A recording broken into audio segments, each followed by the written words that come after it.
There's this guy that I see sometimes hanging around outside the CBD vape shop. He's this well-dressed middle-aged guy, big scar on his face, and I had always been too intimidated to speak to him. That is until earlier this week, when he tried to speak to me in Italian, and I responded that I don't speak Italian, and he took that to mean that I was Italian but don't speak Italian, and I was too frightened to correct him. Since then he's kind of taken me under his wing, behaving very much like a father figure towards me. He bought me this jacket, and every time I see him he gives me some money. Look, and he says that on Wednesday he's going to take me to play cards with his friends, which I'm really excited about because I love cards. The only thing is that I'm nervous. He made it clear in his invitation that his is a very tightly knit group of friends, and that it was important I make a good first impression. I just wish I had more details about the ecosystem of their card games. I don't know any of them. I'm sure they're all perfectly nice. It's just the kind of situation where I feel like I'm gonna get ganged up on. You know, I'm this young guy, no responsibility, hardly lived, and I'm intruding on their gathering. It's probably the only night of the week that they get to see their friends. They're all probably really good at cards. They'll probably dip in and out of Italian, or they'll try and avoid speaking Italian because I'm there. And then the conversation will be staggered. I'm basically just having social anxiety. I'll just go, have fun, meet his friends, play some cards, and I'll just try not to make too big a deal out of it.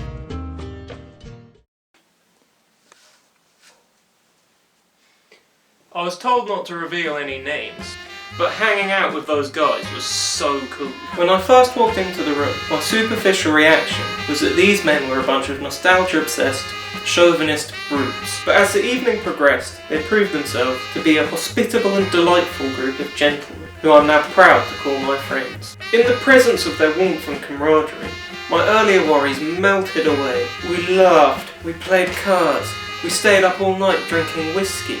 I had a great time, and I was introduced to the whole crew, and they invited me back next time to play cards, and I'm definitely going to accept their offer.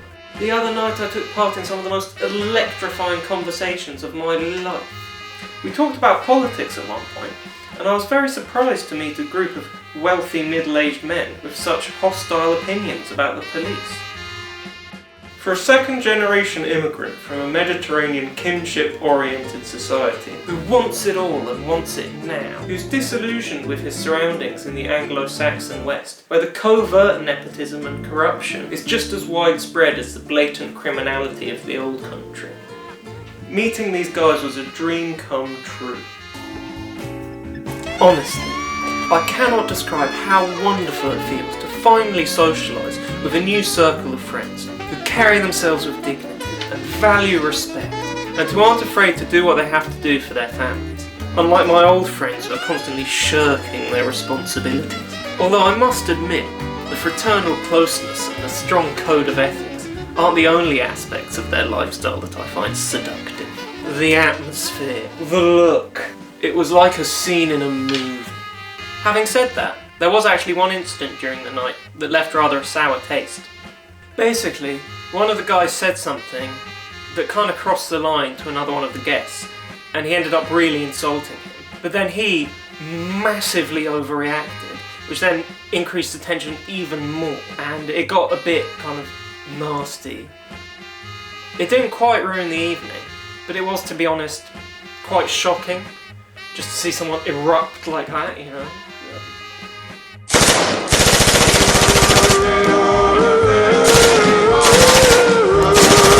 So you remember how a bit of an altercation took place a few weeks ago? Well, the one who started it still hasn't shown his face at any of the card games. He must be feeling so mortified that he insulted his friend like that. But that's not important. Yesterday, I was officially asked if I wanted to join the gang. Where do I sign up? I thought to myself. Since I started hanging out with these guys, my life has improved so much. Everyone's noticed a boost in my confidence, and I live like a king. Every night I eat the finest Italian recipes, paired with a great wine, and beautiful women have started throwing themselves at me. And I get to take as much cocaine as I want. But that's not even the best bit. I'm finally being treated with respect. Now, when I walk down my street, it feels like I'm walking on sunshine. There's just one problem. For me to join their group, they said I had to go into the CBD vape shop and basically just go berserk and just like destroy whatever I could get my hands on and just like, you know, go crazy. They were quite vague about the motivations, but I think it's like an anti-gentrification thing. They kept saying that our neighbourhood needs to be respected. I know the owner of the Planet of the Vapes is a bit of a yogurt weeb, but I'm a regular. I'm in there all the time.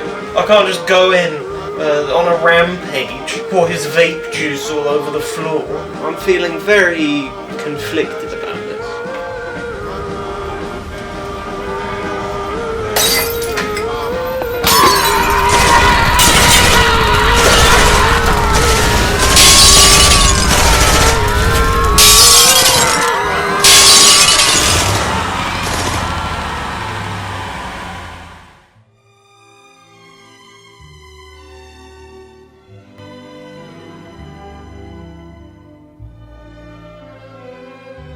So last night, me and the boys took out the CBD vape shop, and I have no idea why I was so apprehensive. It was fine. In fact, at some points, I actually quite enjoyed it, smashing up all the stuff, seeing the look on his face as we did it. The guy said that what we do isn't supposed to be personal, but I couldn't help but smile. Thinking about every time he set out to undermine me, making out like he's a world authority on vaping, implying that I couldn't afford the imported stuff. To see him there, crying, begging me not to knock over his 6-man party bomb, was the ultimate measure of my newfound social mobility. Another thing is that all the other vape shop owners in the neighbourhood have become incredibly fond of me. When I walk in, they all come around the counter with a big smile to greet me, and they reserve all the best liquids for me, and not one would even consider letting me pay.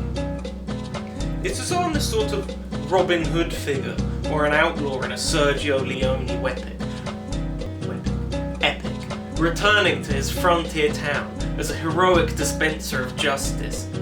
What I'm trying to say is that I'm finally being recognised as a big shot, as a somebody in this neighbourhood full of nobodies, and I love every minute of it.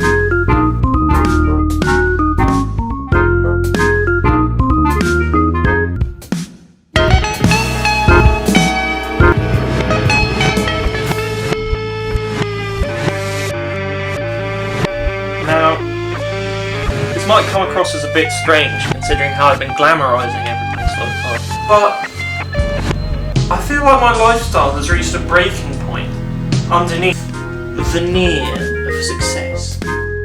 It's these new friends.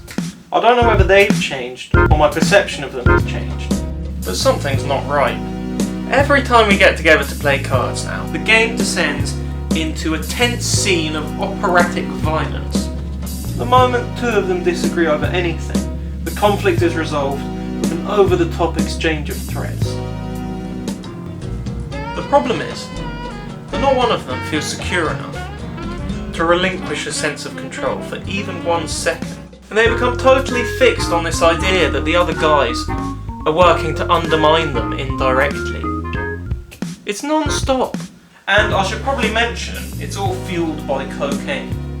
The thing is that those guys take it all the time, which means that I now take it quite regularly, and I prefer it as just an occasional thing, rather than like needing it to have a good time. It's making my life so chaotic. I can't think straight half the time.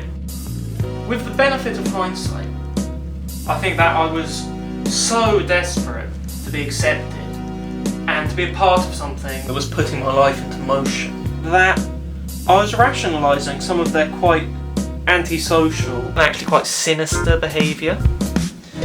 I just wish I hadn't pushed away all of my old friends. Sure, they may not be as tough as these new guys, or dress with nearly as much panache, but at least I can be myself around them. I don't know if I'm pronouncing this correctly, but I hate the machismo. Around these new guys, if I make one ill-received remark, somebody threatens me with a bullet in my fazoo. Before I met them, I didn't even know what a fazoo meant. My old pals probably wouldn't even take me back. They hate me.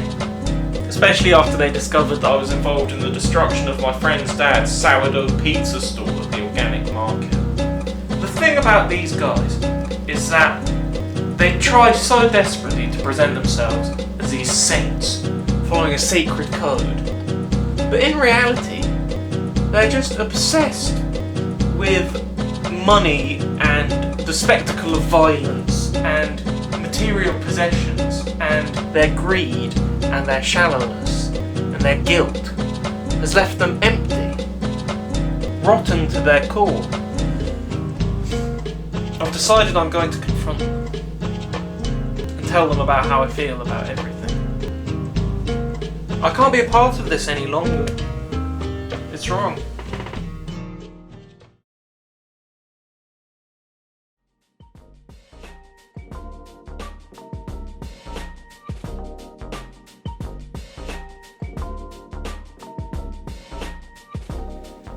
So, it's been a couple of months since I called things off with those guys.